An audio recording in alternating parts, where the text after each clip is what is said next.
Welcome to Tillu గారు కొత్తగా కొన్న English news channel. Hello tax గారు. హాయ్.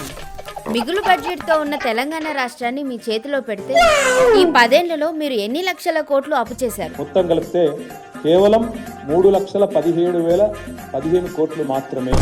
10 ఏళ్ల పాలనలో తెచ్చిన అప్పు 4,26,499 కోట్లు. అంటే కాళేశ్వరం కోసం తెచ్చిన 1,00,000 కోట్ల అప్పు కలపవా? గొర్రెల కోసం మనం కోట్లు మింగినాం, అది కలపవా? అంటే పింఛన్లు ఇయనికి 70,000 కోట్లు అప్పు చేసినాం, అది కూడా అప్పేగా.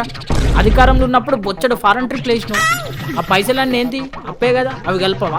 నీ ఫామ్ హౌస్ కోసం 500 కోట్లు ఖర్చు పెట్టినాం, అది కూడా తెలంగాణ ప్రజల డబ్బేగా, అది కూడా అప్పేగా. నీ చెల్లి సొంత పార్టీ పెట్టుకునేంత పైసలు సంపాదించింది, గదంతా ప్రజల డబ్బేగా, అది కలపవా? అంటే నా ఫారెన్ ట్రిప్ల గురించి మాట్లాడతావా? అంటే బాపుకు 126 ఎకరాల ఫామ్ హౌస్ ఉంది, అది కూడా తెలంగాణ ప్రజల డబ్బేగా, అది కూడా అప్పేగా, అది కలపవా? ఏచి అబులి, ఇంతకీ మీరు ఎన్ని లక్షల కోట్లు అప్పు చేసిళ్ళు? సుమారుగా 7-8 లక్షల కోట్లు ఉండొచ్చు. మిగులు బడ్జెట్తో ఉన్న రాష్ట్రాన్ని మీ చేతిలో పెడితే అప్పుల పాలు చేసిండ్లా? నాకు ఒక గన్ ఇస్తారా? ఎందుకు? కాల్ చేసి అన్నమని జైలుకి వెళ్ళిపోతా. నాకు ఒక గన్ ఇస్తారా?